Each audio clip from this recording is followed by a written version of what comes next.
एक छोटी सी बात और कह दें। एक विद्यार्थी हमारे पास पढ़ता था,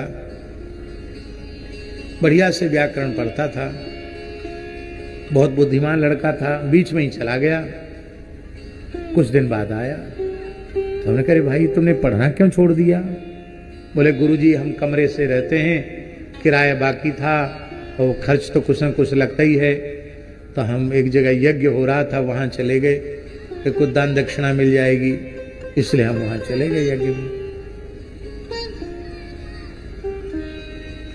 तो हमने कहा कि तुम जाते चले जा रहे थे, तुम मना थोड़ी करते, हमको बता के जाते।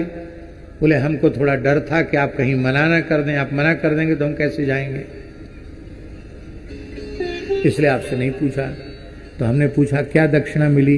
बोले कुर्ता उतार के दिखाते हैं। अरे मैं तो कुर्ता उतार के दक्षिणा दिखाऊंगा? कुर्ते की जेब से निकाल के दिखाओ तो ठीक है। तो महाराज जी उस विद्यार्थी ने कुर्ता उतारा तो पीठ पर लाठियों के चिन्ह। अरे हम तो देख के डर गए। मैंने कहा क्या हुआ? अरे बोले महाराज जहां यज्ञ बाबा जी कर रहे थे, बहुत बड़ा यज्ञ था और पता नहीं क्या षड्यंत्र था, व्यवस्था के नाम पर तो कुछ नहीं था। पंडितों को खाने के लिए पंडित बेचारे भूखे मर गए, न रहने की न खाने की व्यवस्था, कुछ नहीं था वहां। और अब दान दक्षिणा की बारी आई तो बोले रसीद कट्टा सब जल गए हैं, रुपया पैसा जल गया है, कुछ नहीं है, जाओ। तो पंडितों ने आग लगा दी यज्ञशाला में, वही रुद्रगण बन गए।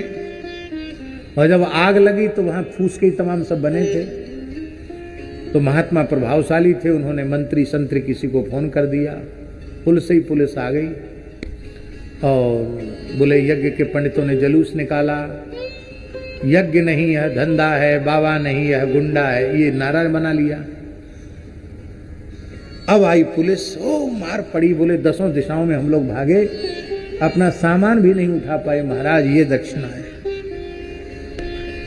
मैंने कहा भाई दक्ष के यज्ञ की घटना को ताजा कर दिया।